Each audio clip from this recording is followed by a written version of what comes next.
আবু বকর চোখের পানি ছেড়ে বলেন, ইয়া রাসূলুল্লাহ, আল্লাহর আযাবের ভয় আমি নামাজে দাঁড়ায় কান্না করেছি, একটা আয়াত পড়ে পড়ে কাঁদছি।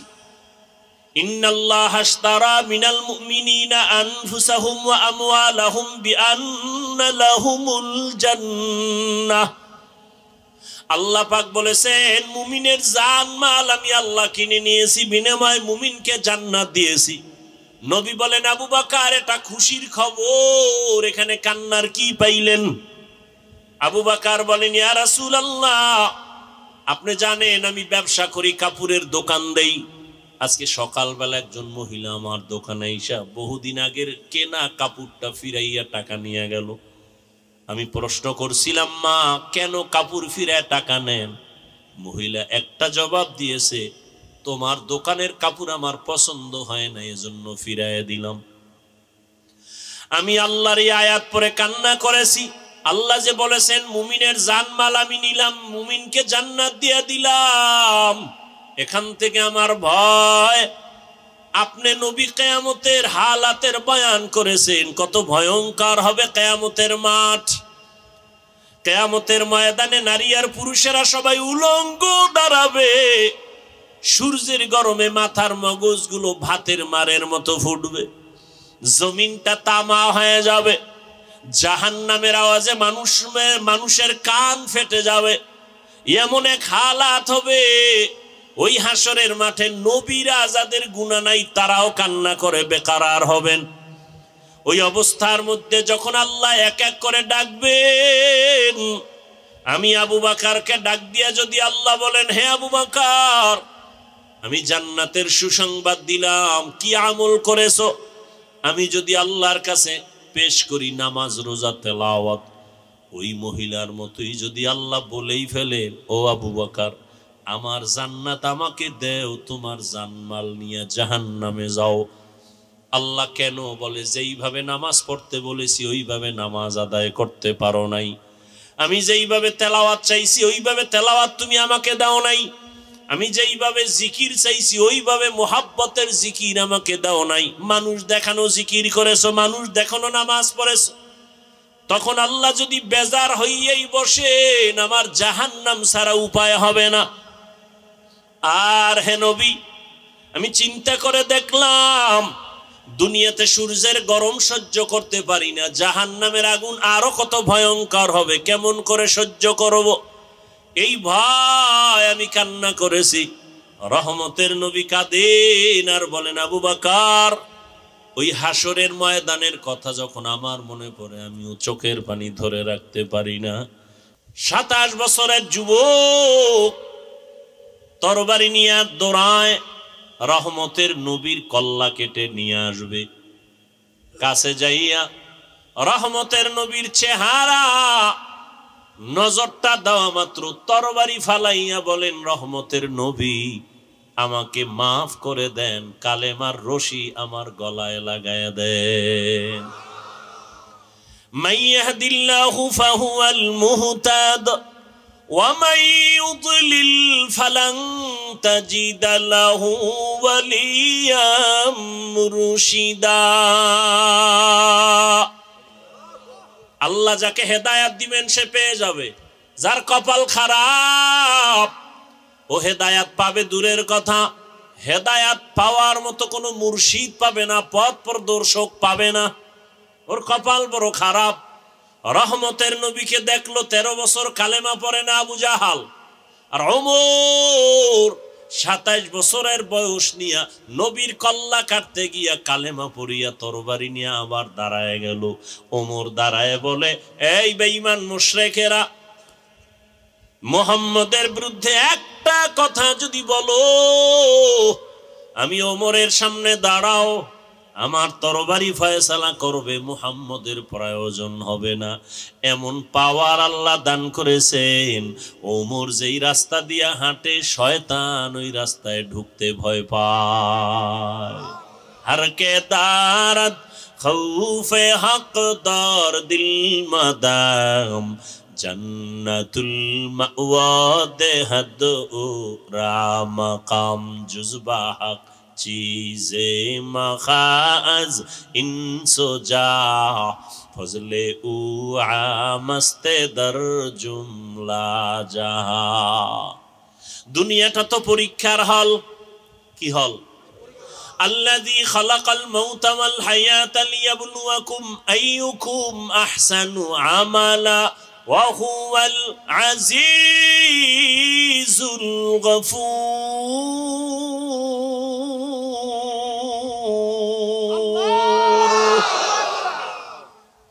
আল্লাহ বলেন দুনিয়াটা পরীক্ষার হল, আমি আমলের পরীক্ষা নিব। পরীক্ষার হলে ঢোকার পরে প্রশ্নের উত্তর উল্টা লেখলো বাধা দেয় না দেয়নি? দেয়। ভালো লাগবে তাকেও কোনো আলাদা ছাড় দেয় না। দুনিয়াটা পরীক্ষার হল। পরীক্ষার হল মানে স্বাধীনতা। প্রশ্নের উত্তর ভালো লেখো বাধা নাই, উল্টা লেখো নিষেধ নাই। কেন পরীক্ষার হল? ফলাফলের বেলায় অনুভব করবা তুমি পাস করছো না ফেল করছো, তুমি পুরস্কার পাইবা না তিরস্কৃত হবা। পরীক্ষার হল দুনিয়াটা। এখানে কেউ নামাজ পড়বে, কেউ পড়বে না। যে পড়বে না আল্লাহ তাকে বাধাও দিবেন না, যে পড়বে আল্লাহ তাকে নিষেধও করবেন না। দুনিয়াটা পরীক্ষার হল। এখানে কেউ দাড়ি রাখবে, কেউ দাড়ি রাখবে না। যে দাড়ি রাখবে না আল্লাহ তাকে নিষেধ করেন না, বাধাও দেন না। যে দাড়ি রাখবে আল্লাহ তাকে নিষেধও করবেন না।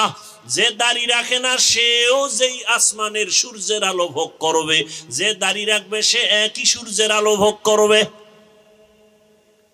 দাড়িওয়ালা মুমিন যেই গাছের ফল খাওয়ার স্বাধীনতা পায়, যে মুমিন না সেও ওই ফল খাওয়ার স্বাধীনতা আছে। কেন? বলে পরীক্ষার হল, বাধা দেওয়ার জায়গা না, সবাই স্বাধীন। ফলাফলের বেলায় দেখা যাবে তুমি জান্নাতি না জাহান্নামী। ফলাফলের বেলায় টের পাইবা কে পুরস্কার পাইবা, কে তিরস্কৃত হইবা। পরীক্ষার হল। মন্দিরেরও দরজা খোলা, মসজিদেরও দরজা খোলা। মন্দিরে ঢুকো বাধা নাই, মসজিদে ঢুকো নিষেধ নাই। পরীক্ষার হল। গানের বাজনা মাইক চলে, গানের প্যান্ডেল চলে, মেলার আওয়াজ চলে, নাচ গানের মাইক চলে, ওয়াজেরও মাইক চলে। এটাই তোমার পরীক্ষার হল। তুমি গানের প্যান্ডেলে ঢুকবা নাকি তুমি কোরআনের প্যান্ডেলে ঢুকবা? পরীক্ষার হল। তোমাকে স্বাধীনতা দেওয়া হয়েছে। তুমি চাইলে প্যান্ডেল গানেরটায় ঢুকতে পারো, তোমাকে বাধা দেয়া হবে না। তুমি কোরআনের বাগানে ঢুকো, তোমাকে নিষেধ করা হবে না। আসিলে স্বাগত পাবে, হেথা পাবে ঠাই। নীরবে আসন নিবা, কোনো বাধা নাই। কিন্তু ফলাফলের বেলায় রেডি থাকো, ফলাফলের বেলায় তৈরি হও। ইয়া আইয়ুহাল্লাযীনা আমানুত্তাকুল্লাহ ওয়ালতানজুর নাফসুম মা কদ্দামাত লিগাদ ওয়াত্তাকুল্লাহ ইন্নাল্লাহা খাবীরুম বিমা তা'মালুন।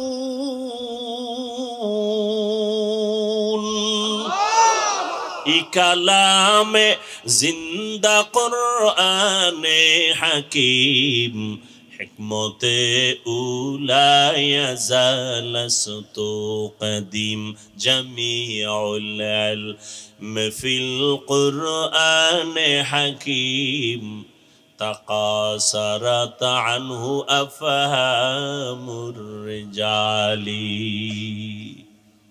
ঘুমে ধরতেছে? রমজানুল মুবারক চলে গেল, ঘেরান এখনো যায় নাই। কিন্তু দুঃখ, মুসলমানের সন্তান রাস্তাঘাটে স্বাধীনভাবে চলে আর গান বাজায় আর বলে, হাজার বছরের মনে হয় যেন এবার ঈদের আনন্দ করেছি। আর একটু যদি ভালো হইতো, ওপেন মেয়ে দিয়া রাস্তাঘাটে অবাধে জেনা করতে পারতো, তাহলে মনে হয় আরো আনন্দিত হইতো। তুমিও মুসলমান, আমিও মুসলমান, তোমার আমার আল্লাহ এক, নবী এক, কোরআন এক, কাবা এক, ধর্ম এক, কালেমা এক, কাফনের কালারও মনে আছে না? মহিলাদের 5 কাফন, পুরুষের কয় কাফন? 3টা, সব এক। কবরের সাইজও নাকি আপনাদের এলাকার কবর এক হাত বড়? সব কবরের সাইজ। কবরে রাখার পরে প্রশ্ন হবে কয়টা? তাও আমাকে যেই প্রশ্ন আপনাকে একই প্রশ্ন, বাবার প্রশ্ন ছেলে মেয়ের প্রশ্ন এক, শিক্ষকের যেই প্রশ্ন ছাত্রকে একই প্রশ্ন, মুমিনকে যেই প্রশ্ন বেঈমানকে সেই একই প্রশ্ন। রবের পরিচয় দাও, ধর্মের পরিচয় দাও, রাহমাতুল লিল আলামিনের পরিচয় দাও। কবরের প্রশ্নটাও এক। তাহলে আপনার আমার আল্লাহ এক, নবী এক, কোরআন এক, কাবা এক, ধর্ম এক, কালেমা এক, কবর এক, কাফন এক, প্রশ্ন এক। পোশাকটা কেন আলাদা? পোশাক কেন আপনার নবীর তরিকায় নাই? কেমন মুসলমান আপনি যে আমি টুপি খুলতে চাই না, লজ্জা। আর আপনি কেমন ভিআইপি মুসলমান যে টুপি দিতে চান না, লজ্জা। আমি দাড়ি কাটতে চাই না, লজ্জা। আপনি কেমন মুসলমান যে দাড়ি রাখতে চান না, লজ্জা। আমি দাড়ির ওয়াজ করলে আপনার কষ্ট লাগে। সেদিন এক জায়গায় গেলাম, কয় হুজুর আপনাকে ওয়াজে আসতে অনেকে বাধা দিছে কেন? আপনি দাড়ির ওয়াজ বেশি করেন। আমি বললাম ৩-৪ বছর ধরে তুই ওয়াজই বাদ দিয়ে দিলাম। দাড়ির ওয়াজ কঠিন ওয়াজ তো হাদিসে আছে, এত কথা তো বলি না।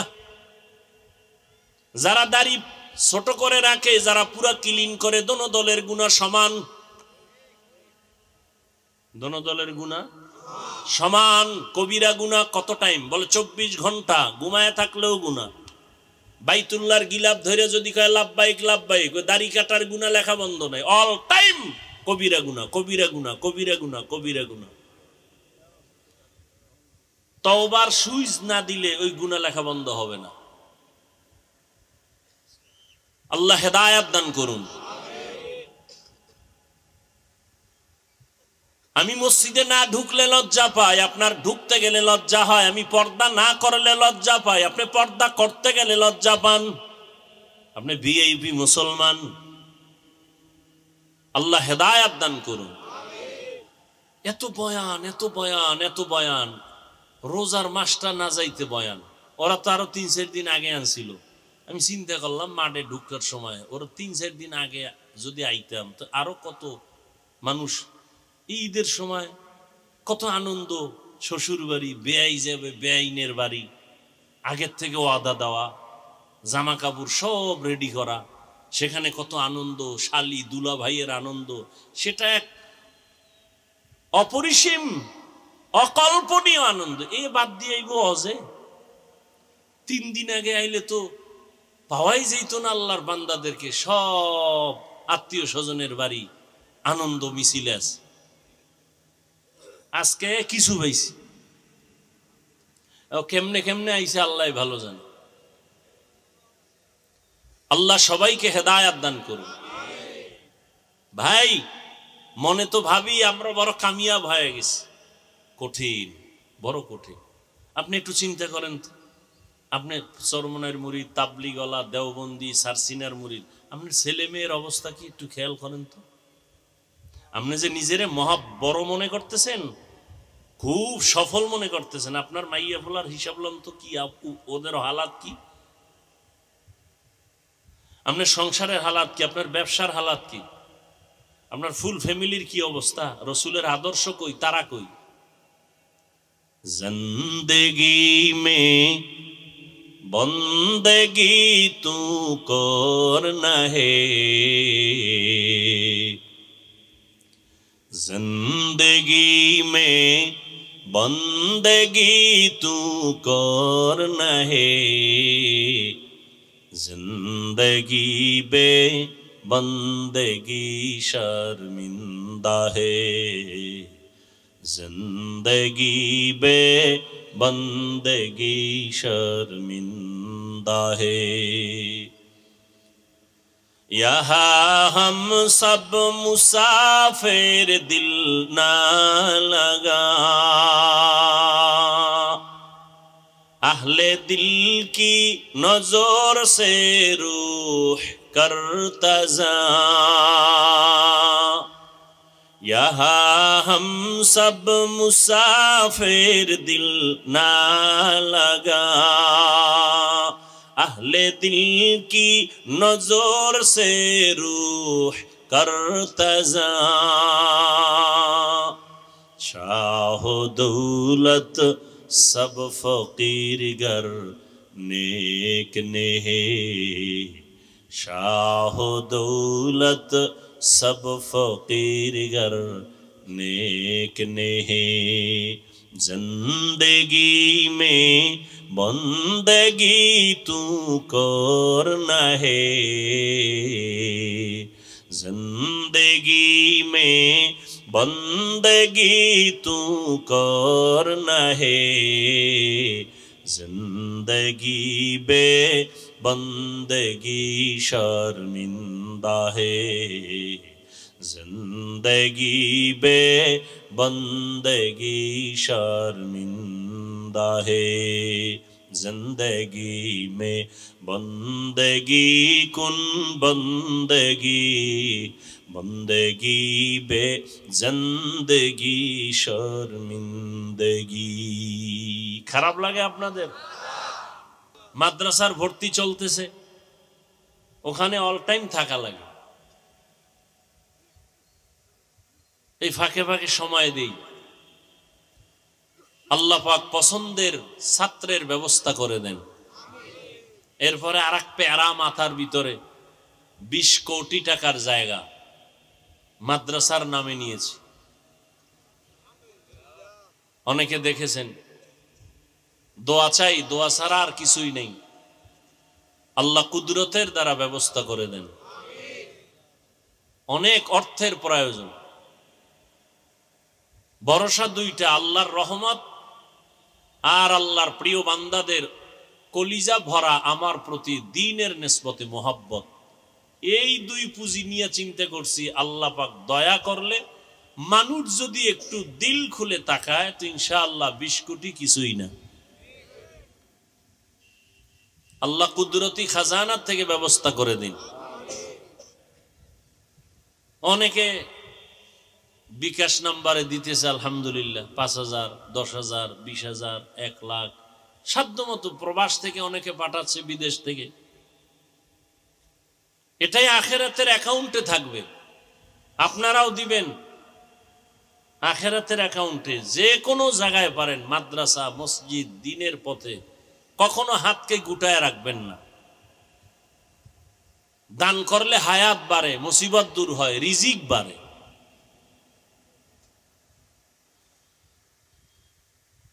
এত বয়ানের পরেও কেন আমাদের আমলের খাতা শূন্য একমাত্র কারণ আল্লাহর আদালতে দাঁড়াইয়া হিসাব দেওয়ার ভয় নেই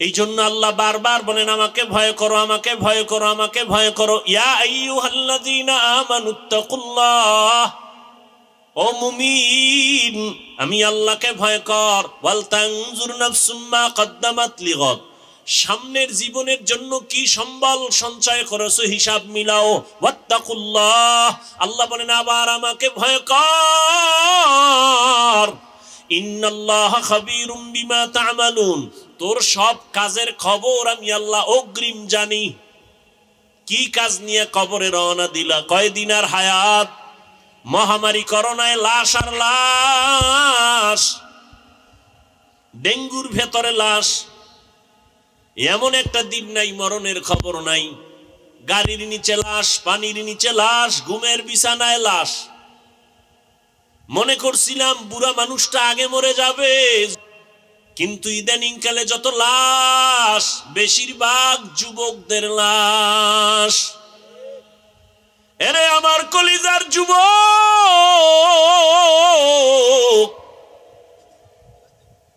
যৌবনটারে কোন কাজে ব্যয় করেছো আল্লাহর আদালত থেকে পালাবার উপায় নাই কয়দিন আর বাহাদুরি করবা এমন জীবন গড়িয়া কবরে যাও যে দুনিয়ার সবাই তোমার মরণে কান্না করবে দোয়া করবে আকাম কইরা মোবাইল চালাইয়া চেহারাটারে নষ্ট করে ফেলেছো চেহারার দিয়ে তাকাইলে মায়া লাগে না অথচ যুবকের 40 বছর পর্যন্ত চেহারা নষ্ট হবে না কোনো ক্রিম লাগবে না মেডিসিন লাগবে না ও যুবক, বলো তোমার 40 বছরের আগে চেহারা কেন নষ্ট? তোমার চেহারার মধ্যে কেন নূর নাই, কোনো আলো নাই? তোমার চেহারা দিয়ে তাকাইলে মায়া লাগে না কেন? তোমার চেহারা যেমন কুৎসিত হয়ে গেছে, ঠিক এই মোবাইলের দিকে তাকায় থাকার কারণে চোখের পাওয়ার যাইতেছে, তোমার খবর নাই। কিডনি দুর্বল হচ্ছে, খবর নাই। হার্ট দুর্বল হচ্ছে, খবর নাই। মোবাইলের কারণে লেখাপড়া শেষ, তোমার খবর নাই। মোবাইলের কারণে তোমার চরিত্র ধ্বংস, খবর নাই। বিয়ে টিয়া করিস না জীবনে, বউয়ের হক আদায় করতে পারবি না, সেখান থেকে আবার অভিশাপ আসতে থাকবে। রাগ করিস না, যেগুলো দরকারি এটি বলতেছি।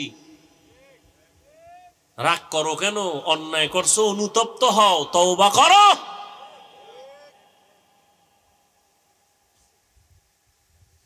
স্ত্রীর হক আদায় না করলে সেখানে তুমি আসামি। সন্তানের হক আদায় করতে না পারলে তুমি আসামি। আমি তো সারা দেশে বলি, বহু বুজুর্গ, বহু আল্লাহওয়ালা, বহু পাগড়িওয়ালা, বহু জিকিরওয়ালারা কিয়ামতের দিন জিকির করিয়াও জাহান্নামে যাবে সন্তানের হক আদায় না করার কারণে। মাঝে মাঝে বলি, ওই তাবলীগওয়ালা, ওই পীরের মুরিদ, ও মক্কার হাজী, তোমার ইমানের পাওয়ার কত? কয় টের পাওয়া যাবে মাইয়া বলার বিবাহের সময়। হাজী সাহেবের ইমানের পার্সেন্ট কত? কয় টের পাওয়া যাবে মাইয়া ভোলার বিয়ার সময়। উপরে উপরে বলে কিচ্ছু চাই না, ভেতরে ভেতরে বলে এটা দিল না কেন? এটা কি মানবতা হলো? এটা দিল না কেন, সেটা দিল না কেন? গায়ে হলুদ ছাড়া বিয়া হয় না হাজী সাহেব। তুমি কিসের পীরের মুরিদ, কিসের তাবলীগওয়ালা? গায়ে হলুদ হারাম, তোমার ঘরে কেন চলে? ডেক সেট চলে, বিবাহের অনুষ্ঠানে গান চলে। কল্পনাই করা যায় না বিধর্মীদের যে আড্ডা, এর থেকে বেশি চলে মুসলমানের ঘরে। হাজী সাহেব ভিআইপি প্যাকেজের হাজী, হ্যাঁ গিয়াও লাইভ দেয়, লাইভ বয় হয়ে গেছে, লাইভ বয়। ফেরাউন্নার বাথরুমের সামনে গিয়া কয়, তোমরা জানো নি আমি এখন কোথায় আছি? তোমরা সবাই থাকো, আমি মক্কা নগরীর ফেরাউনের বাথরুমের সামনে আসছি হাজী হওয়ার জন্য। লাইভে থাকো, আমি ভিতরে গিয়েও লাইভ দিব। কেতনা বড় বেহায়া বেলাজা! রসুলের রওজায় গেলে মানুষ কান্না করে বেহুশ, কিন্তু কত নিমক হারামরা ওখানে গিয়া মোবাইলে লাইভ দেয়, কান্নাকাটি নিজেরটাও নাই, অন্যের কান্নাও বন্ধ করে দেয়। হজ করতে গেছে। আল্লাহ হেদায়াত দান করুন। আলহাজ না বললে মেজাজ গরম হয়ে যায়, কেমন আজি? রসুলের সহিহ হাদিস বলার সময় নাই। কিয়ামতের দিন নিরেট আলেম জাহান্নামের হ্যান্ডকাপ লাগায় দিবে আল্লাহ। নিরেট, ওনার আলেম হওয়াতে ভেজাল ছিল না। দুনিয়ার সব মানুষ বলবে ভালো আলেম, কিয়ামতে আল্লাহ বলবে রে জাহান্নামের হ্যান্ডকাপ লাগা, ধর। ফিলিস্তিনের জমিনে যুদ্ধ করে শহীদ, দুনিয়ার সব মানুষ বলে পিওর শহীদ। আল্লাহ কিয়ামতের ময়দানে বলবে শহীদ আয়, জাহান্নামের হ্যান্ডকাপ লাগায় জাহান্নামে নিয়ে যাও। কারণ শহীদ হইছে মানুষ তাকে বীর যোদ্ধা বলবে এই সুনামের জন্য। মাওলানা হইছে মানুষ তারে মাওলানা বলবে, আলেম বলবে এই সুনাম অর্জনের জন্য। দানবীর দান করছে তাকে সবাই শিল্পপতি বলবে এই সুনামের জন্য। এর ধর। এদের যদি হালাত হয় আপনার আমার উপায় কি? এই জন্যই তো সাহাবায়ে কেরাম মৃত্যু পর্যন্ত শুধু কান্নার আওয়াজ, শুধু কান্নার আওয়াজ, কান্নার আওয়াজ। ও তাবলীগওয়ালা ভাই, ও পীর সাহেবের মুরিদ, ও হাজী সাহেব, ভালো করে মনে রাখেন, কিয়ামতের ময়দানে সন্তানের হক আদায় না করার কারণে আপনি হাসরের ময়দানে জাহান্নামের হ্যান্ডকাপ আপনার হাতে লেগে যাবে। জান্নাতে তো সোজা না। ইয়া আইয়ুহাল্লাযীনা আমানু কু আনফুসাকুম ওয়া আহলিকুম নারা ওয়াকুদুহান নাসু ওয়াল হিজারা আলাইহা মালাইকাতুন গিলাযুন শিদাদুন লা ইয়াসুনাল্লাহা মা আমারাহুম ওয়া ইয়াফআলুনা মা ইউমারুন।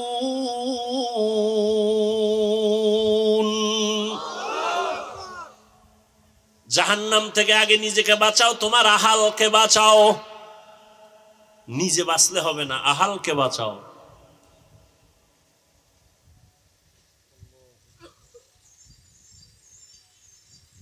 এরে আমার কলিজার যুবক, আমি এতক্ষণ চিল্লাইতেছি, একবারও বলি না তুমি তাবলিগে না গেলে জাহান্নামে যাইবা, বলছি? তুমি পীরের কাছে যদি না যাও জাহান্নামে যাইবা, বলি নাই? তুমি যদি কওমি মাদ্রাসায় না পড়ো জাহান্নামে যাইবা, বলি নাই? বরং আমি বলি সারা দেশে যুবক, তুমি স্কুলে পড়ো, কলেজে পড়ো, চাকরি করো, ব্যবসা করো, ডাক্তার হও, ইঞ্জিনিয়ার হও, প্রফেসর হও, তোমাকে ধন্যবাদ জানাই গেলাম। তুমি একজন ডাক্তার হও, বাধা নাই। তুমি ইঞ্জিনিয়ার হও, বাধা নাই। তুমি প্রফেসর হও, বাধা নাই। তবে এক জায়গায় বাধা, বেয়াদব হইও না রে বাবা। তোমার ব্যবহারে কোনোদিন যেন মা বাবা কষ্ট না পায়, তোমার ব্যবহারে কোনোদিন যেন শিক্ষকেরা কষ্ট না পায়, তোমার আচরণে কখনো যেন আলেম ওলামা মুরব্বীরা কষ্ট না পায়। যদি কষ্ট পায় বরদোয়া লেগে যাবে, মরার আগে পঙ্গু হয়ে যাবা। মা বাবার বরদোয়া লাগলে জীবন শেষ। শিক্ষকের বরদোয়া যদি কপালে লাগে লেখাপড়া ধ্বংস। আলেম ওলামার বরদোয়া লাগবে তো তোর চরিত্র ধ্বংস। স্কুলে পড়ো, ডাক্তার হও, তবে আদওয়ালা ডাক্তার হও, আদর্শবান ডাক্তার হও। মা বাবার দোয়া, শিক্ষকের দোয়া, ওলামায়ে কেরামের দোয়া নিয়ে আগাও, জীবনটা ফুলের মতো হয়ে যাবে। ডাক্তার হলো দেখবার সম্মানের সীমানা নাই। বিদেশে তোমাকে হায়ার করে নিয়ে যাবে ডাক্তার, এরকম ডাক্তার আমগো দেশে নাই। তোমার মতো মোবাইলে আকাম করলেই সুনাম হইতো না, হইতো?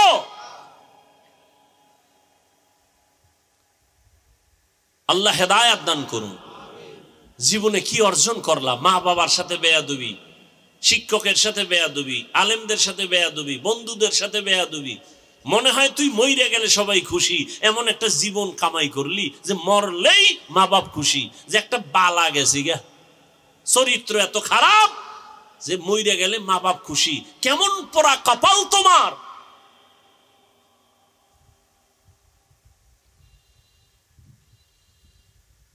এরে পর্দার আড়ালের আম্মা জানেরা, বোনেরা, ভালো করে শুনেন।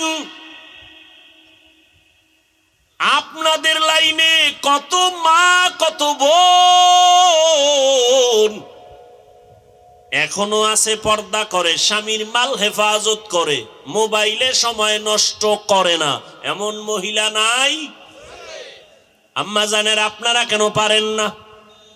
ও আমার কলিজার যুবক,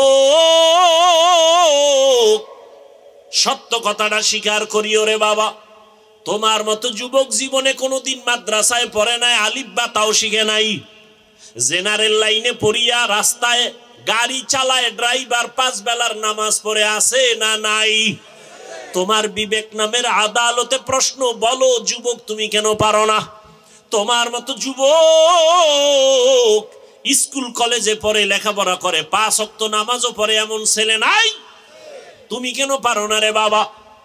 তোমার মতো যুবক সন্তান নদীর মধ্যে মাছ ধরে, নামাজ ছাড়ে না, বলো তুমি কেন পারো না? তোমার মতো যুবক জেনারেল লাইনে থাকিয়া র্যাব, আর্মি, পুলিশ, বিডিআর এর চাকরি করে, ওসি, ডিসি, এসপি, 5 ওয়াক্ত নামাজি আছে, বলো তোমার বিবেকের কাছে প্রশ্ন, তুমি কেন পারো না? না পারার পেছনে শুধু তুমি দায়ী না, তোমার মা বাবাও বড় দায়ী। এরে আব্বা জান ও আম্মা জান, আপনাদের কপাল কত ধন্য।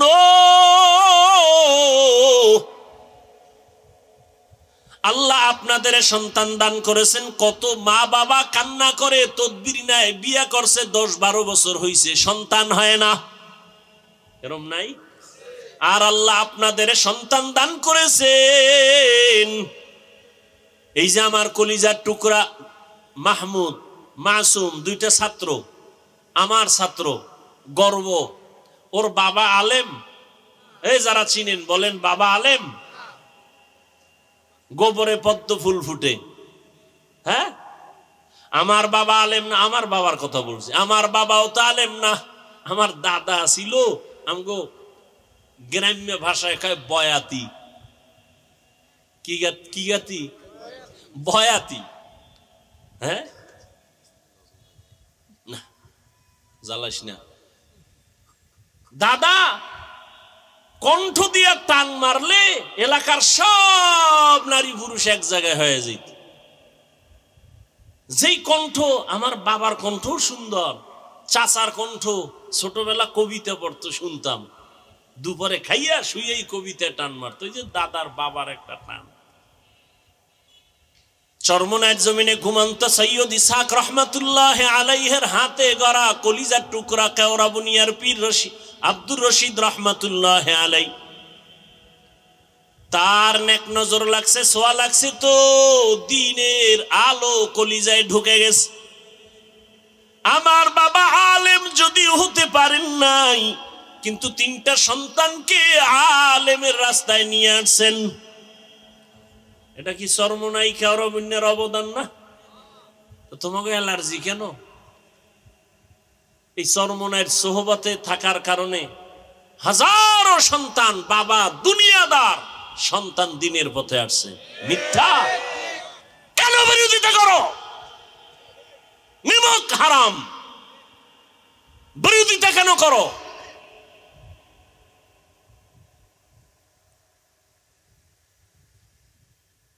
আল্লাহ কারে দিয়ে হেদায়েতের দরজা খুলবে বলা যায় না। নিজের চিন্তা করো, আর একজনের উপর আঙ্গুল তুলো কেন? আল্লাহ হেদায়েত দান করুন।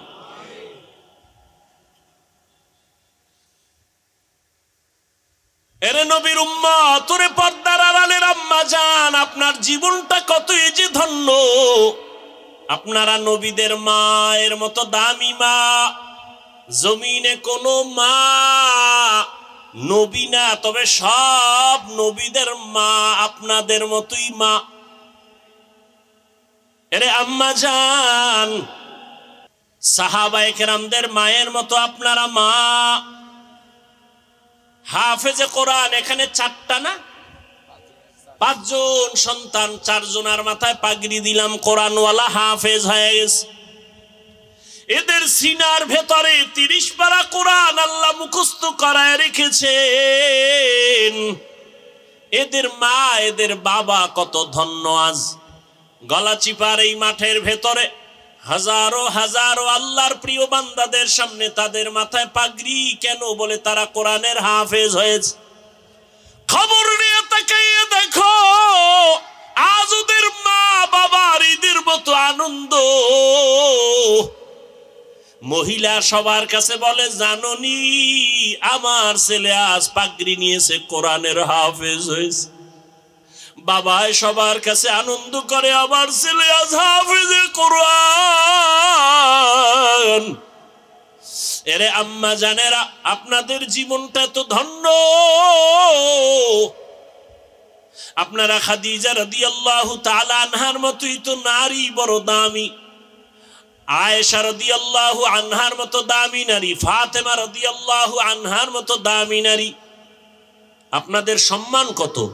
কিয়ামতের ময়দানে কোটি কোটি কোটি কোটি মানুষের সামনে আল্লাহ যখন জিজ্ঞাসা করেই ফেলেন, যদি ও হাজারো কোটি মানুষের মাঝে আমি একজন ব্যক্তিকে দেখতে চাই, আমার মুহাম্মদ, আমার প্রিয় নবী,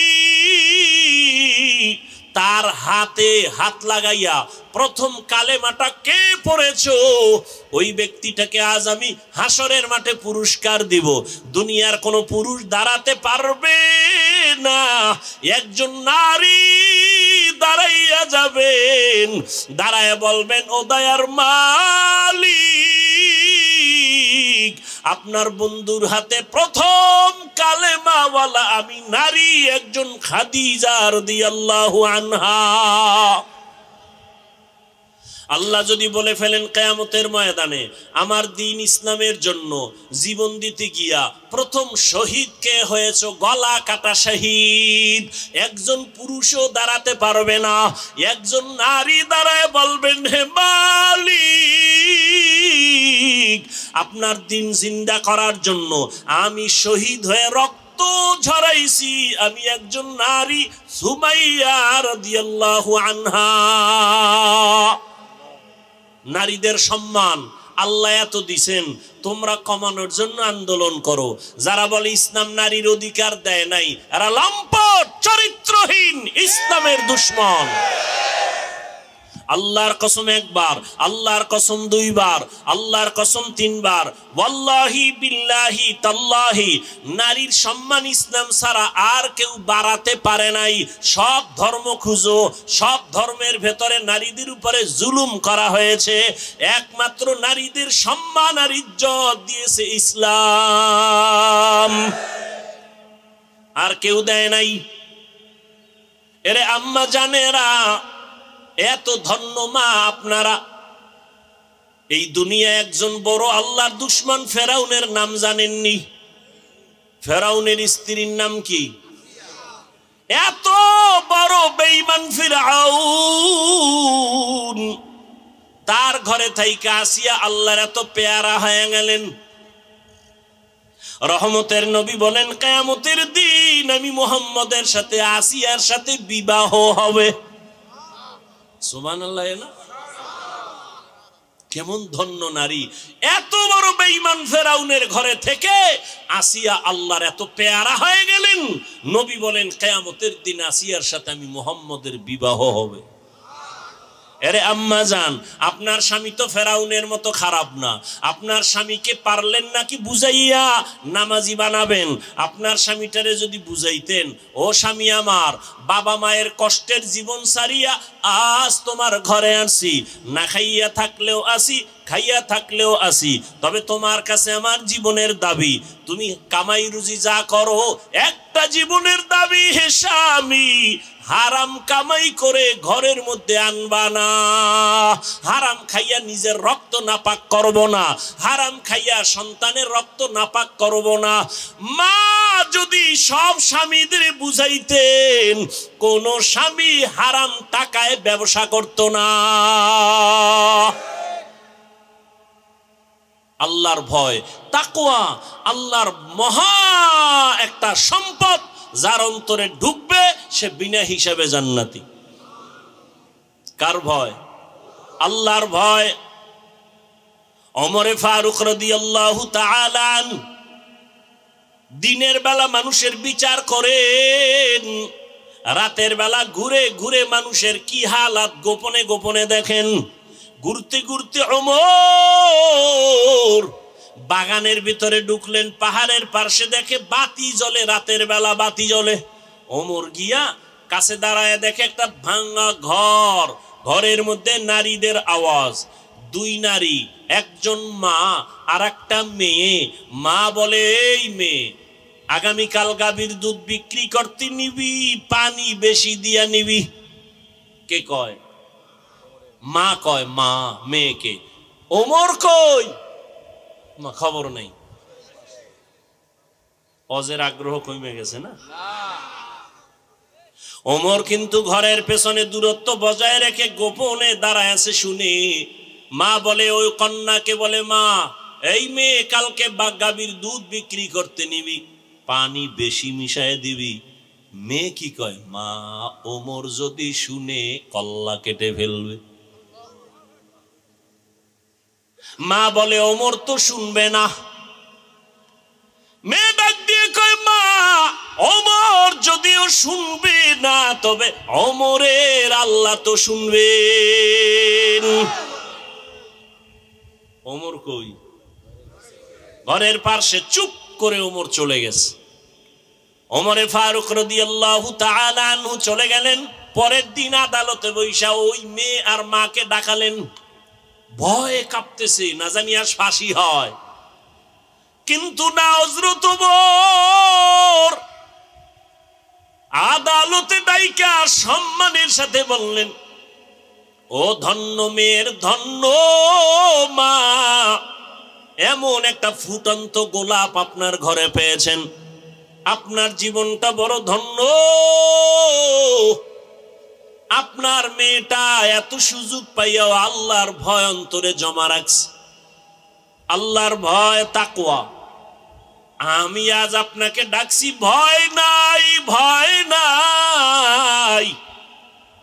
আপনি যদি খুশি হন, আমি ওমর চাই আপনার মেয়েটাকে আমার ছেলের জন্য বিবাহের বন্ধনে নিব।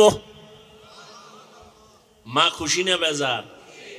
মা ডাক দিয়া কা আলহামদুলিল্লাহ, খলিফাতুল মুসলিমিন ওমর আমার মেয়েকে তার পুত্র বধূ বানাতে চায়, আল্লাহ কবুল করো।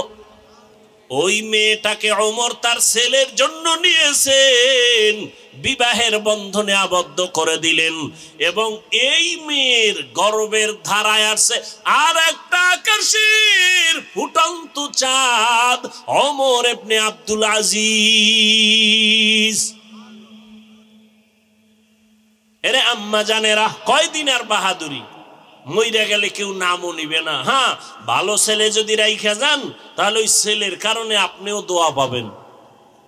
আর যদি ভালো ছেলে না রাখেন, দুনিয়ার কেউ আপনাকে চিনবে না, জানবে না। এরে আম্মা জানেরা, আপনার মতো কত মা এখনো আছে, পর্দা করে, হালাল ভাবে চলে, স্বামীর মাল খেয়ানত করে না, মোবাইলে সময় নষ্ট করে না। আপনি কেন পারবেন না? তওবা করে নেন। ও আমার কলিজার যুবক বাবারা, এখনো সময় আছে, মনটাকে বুঝাইয়া তওবা করো। তোমার মতো যুবক স্কুল কলেজে পড়ে, নামাজি, অভাব নাই, তুমি কেন পারবা না? মনে মনে আল্লাহকে ডাকো, হে মালিক, জীবনে মনের চাহিদা পূরণ করতে গিয়া কত দাড়ি কাটলাম, কত নামাজ ছাড়লাম, বেপরদায় চললাম, কত পার্কে পার্কে ঘুরলাম। আজ থেকে তওবা করতে চাই, আর দাড়ি কাটবো না, বেপরদায় চলবো না, মা বাবার সাথে বেয়াদবি করব না, নবীজির আদর্শ মানিয়া চলবো, ওলামায়ে কেরামের পরামর্শ নিয়ে চলবো, শিক্ষকের দোয়া নিয়ে চলবো। আল্লাহর কাছে খাঁটি মনে যদি তওবা করতে পারো, তুমি ডাক্তার হলেও তোমার জীবনটা ধন্য হয়ে যাবে, ইঞ্জিনিয়ার হলেও তোমার জীবন ধন্য, তুমি প্রফেসর হলেও তোমার জীবনটা বড় ধন্য হবে। ও বৃদ্ধ বাবাজি, আপনার মতো কত বাবারা মসজিদে গিয়া 5 বেলার নামাজ আদায় করে, আপনি কেন পারবেন না? আল্লাহর ধরা বড় কঠিন, আপনি ভুলে গেলে চলবে না। আল্লাহর কাছে এখনো সময় আছে, তওবা করে নেন। আল্লাহ পাক রব্বুল আলামিন কত যে দয়াময়, আবার তেমনি ভয়ঙ্কর। রহমতের নবী এশার নামাজ পড়ে আম্মাজান আয়েশার হুজরায় ঘুমায় গেলেন। তন্দ্রাচ্ছন্ন নবী বলেন, আমি ঘুমাইলে চোখ বন্ধ থাকে, আমার অন্তর ঘুমায় না।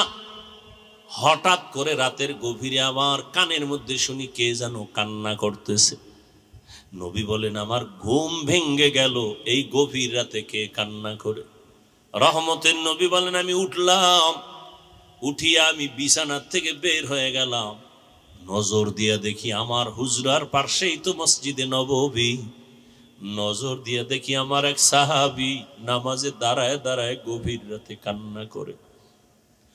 আমি রহমতের নবী হঠাৎ চমকে উঠলাম, কোন সাহাবী এই গভীর রজনীতে কাঁদে? ভালো করে নজর করে দেখি, আল্লাহর পেয়ারা সাহাবী আমার আবু বকর গভীর রজনীতে নামাজে দাঁড়ায় কান্না করে। আমি বাহিরে অপেক্ষমান, আবু বকর হাউ মাউ করে কান্না করে নামাজ শেষ করে বের হয়। আমাকে দেখে আবু বকর আতঙ্কিত হয়ে গেল। আমি প্রশ্ন করলাম, হে আবু বকর, আপনি গভীর রাতে নামাজে দাঁড়ায় কান্না করলেন কেন? আবু বকর চোখের পানি ছেড়ে বলেন, ইয়া রাসূলুল্লাহ, আল্লাহর আযাবের ভয় আমি নামাজে দাঁড়ায় কান্না করেছি, একটা আয়াত পড়ে পড়ে কাঁদছি। ইন্নাল্লাহা আশতারা মিনাল মুমিনিনা আনফুসাহুম ওয়া আমওয়ালাহুম বিআন্না লাহুমুল জান্নাহ। আল্লাহ পাক বলেছেন মুমিনের জান মাল আমি আল্লাহ কিনে নিয়েছি, বিনিময়ে মুমিনকে জান্নাত দিয়েছি। নবী বলেন আবু বকর এটা খুশির খবর, এখানে কান্নার কি পাইলেন? আবু বকর বলেন ইয়া রাসূলুল্লাহ, আপনি জানেন আমি ব্যবসা করি, কাপড়ের দোকান দেই। আজকে সকালবেলা একজন মহিলা আমার দোকানে এসে বহুদিন আগের কেনা কাপড়টা ফিরাইয়া টাকা নিয়ে গেল। আমি প্রশ্ন করছিলাম মা কেন কাপড় ফিরায় টাকা নেন? মহিলা একটা জবাব দিয়েছে, তোমার দোকানের কাপড় আমার পছন্দ হয় না, এজন্য ফিরাইয়া দিলাম। আমি আল্লাহর এই আয়াত পড়ে কান্না করেছি। আল্লাহ যে বলেছেন মুমিনের জানমাল আমি নিলাম, মুমিনকে জান্নাত দিয়ে দিলাম, এখান থেকে আমার ভয়। আপনি নবী কিয়ামতের হালাতের বয়ান করেছেন, কত ভয়ঙ্কর হবে কিয়ামতের মাঠ। কিয়ামতের ময়দানে নারী আর পুরুষেরা সবাই উলঙ্গ দাঁড়াবে। সূর্যের গরমে মাথার মগজগুলো ভাতের মারের মতো ফুটবে, জমিনটা তামা হয়ে যাবে, জাহান্নামের আওয়াজে মানুষের কান ফেটে যাবে। এমন এক হালাত হবে ওই হাসরের মাঠে নবীরা যাদের গুনাহ নাই তারাও কান্না করে বেকারার হবেন। ওই অবস্থার মধ্যে যখন আল্লাহ এক এক করে ডাকবেন, আমি আবু বকরকে ডাক দিয়া যদি আল্লাহ বলেন হে আবু বকর আমি জান্নাতের সুসংবাদ দিলাম, কি আমল করেছো? আমি যদি আল্লাহর কাছে পেশ করি নামাজ রোজা তেলাওয়াত, ওই মহিলার মতোই যদি আল্লাহ বলেই ফেলে ও আবু বকর আমার জান্নাত আমাকে দেও, তোমার জানমাল নিয়ে জাহান্নামে যাও। আল্লাহ কেন বলে যেইভাবে নামাজ পড়তে বলেছি ওইভাবে নামাজ আদায় করতে পারো নাই, আমি যেইভাবে তেলাওয়াত চাইছি ওইভাবে তেলাওয়াত তুমি আমাকে দাও নাই, আমি যেইভাবে জিকির চাইছি ওইভাবে মোহাব্বতের জিকির আমাকে দাও নাই। মানুষ দেখানো জিকির করেছো, মানুষ দেখানো নামাজ পড়েছো। তখন আল্লাহ যদি বেজার হইয়াই বসেন আমার জাহান্নাম ছাড়া উপায় হবে না। আর হে নবী আমি চিন্তা করে দেখলাম দুনিয়াতে সূর্যের গরম সহ্য করতে পারি না, জাহান্নামের আগুন আরো কত ভয়ঙ্কর হবে, কেমন করে সহ্য করব? এই ভয় আমি কান্না করেছি। রহমতের নবী কাঁদেন আর বলেন আবু বকর ওই হাসরের ময়দানের কথা যখন আমার মনে পড়ে আমিও চোখের পানি ধরে রাখতে পারি না। কিয়ামতের ময়দানে কেমন ভয়ঙ্কর অবস্থা হবে যে নবীরা কান্না শুরু করবেন, আমার উম্মতের কি হালাত হবে। এর এলাকার মুসলমান হে যুবক ও পর্দার আড়ালের মা বোনেরা ও বৃদ্ধ বাবাজি, দুনিয়াতে একটা সূর্যের গরম সহ্য করা যায় না, মশার কামড় সহ্য করা যায় না। গুনাহ নিয়ে কবরে গেলে জাহান্নামের আগুনের গরম, হাসরের ময়দানে আরো কত ভয়ঙ্কর আযাব। এখনো সময় আছে, তওবা করে নেন। মনে মনে আল্লাহকে বলেন হে আল্লাহ দুনিয়ার রং তামাশায় সময় তো কম কাটাইলাম না, মন মতো ঘুরলাম ফিরলাম, আর কয়দিন বাঁচবো জানা নাই। এখন থেকে তওবার নিয়ত করে ফেললাম, আর জীবনে বেপরদায় চলবো না, নামাজ ছাড়বো না, দাড়ি কাটবো না, মা বাবার দোয়া নিয়ে চলবো, শিক্ষকের দোয়া নিয়ে, উলামায়ে কেরামের দোয়া পরামর্শ নিয়ে নবীর আদর্শ মতো চলবো।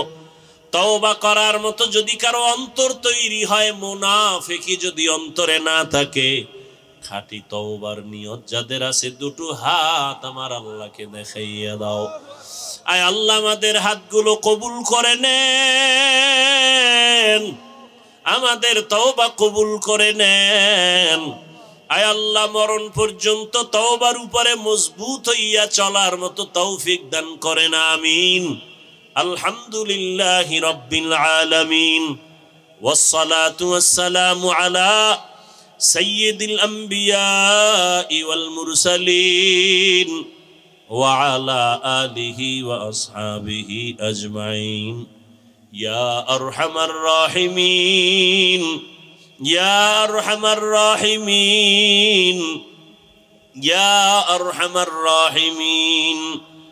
اللهم ارحمني بترك المعاصي اللهم ارحمني بترك المعاصي اللهم ارحمني بترك المعاصي اللهم إنا نسألك رضاك والجنة ونعوذ بك من سخطك وغضبك والنار اللهم إنا نعوذ بك من البرص والجنون والجذام وسيء الأسقام ربنا ظلمنا أنفسنا وإن لم تغفر لنا وترحمنا لنكونن من الخاسرين ربنا لا تزغ قلوبنا بعد إذ هديتنا وهب لنا من لدنك رحمة إنك أنت الوهاب ربنا هب لنا من أزواجنا وذريتنا قرة أعين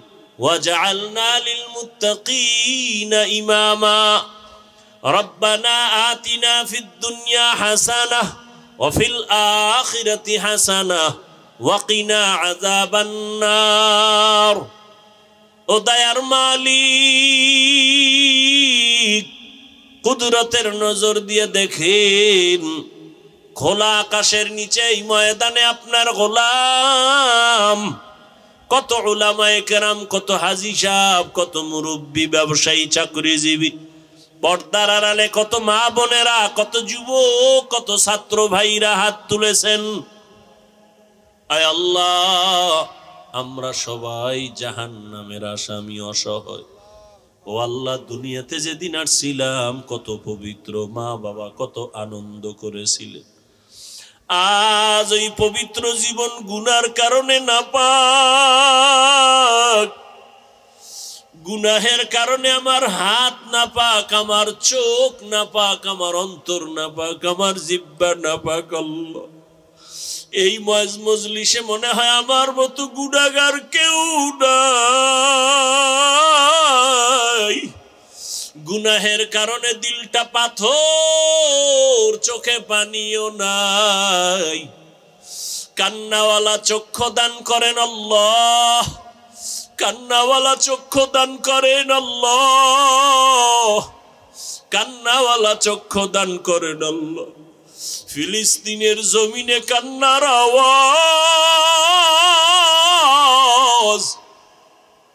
মায়ের সামনে সন্তানকে জবাই করা হয় সন্তানের সামনে মাকে ধর্ষণ করা হয় ও আল্লাহ কষ্ট সহ্য করা যায় না রে মালিক আমাদের গুনার কারণে আপনি বুঝি রাগ করেছেন আয় আল্লাহ আমরা তো আপনার আদরের নবীর উম্মত আমাদের গুনার কারণে আপনি রাগ করিয়েন না রে আল্লাহ নবীজির মোহাব্বতে আমাদের মাফ করে দেন ফিলিস্তিনের জমিনে কান্নার আওয়াজ বন্ধ করে দেন আল্লাহ মুসলমানের উপরে চাদর বিছায়া দেন আল্লাহ রহমতের দরজা খুলে দেন জালেমদের ধ্বংস করে দেন আল্লাহ জালেমদের ধ্বংস করে দেন আল্লাহ জালেমদের ধ্বংস করে দেন আল্লাহ আয় আল্লাহ সারা দুনিয়ার মুসলমানের ঈমান আমল হেফাজত করেন বাতিলের মোকাবেলায় বিজয় দান করেন আল্লাহ বাংলাদেশ শান্তির দেশ বানায় দেন জুলুম থেকে দেশ ও জাতিকে হেফাজত করেন।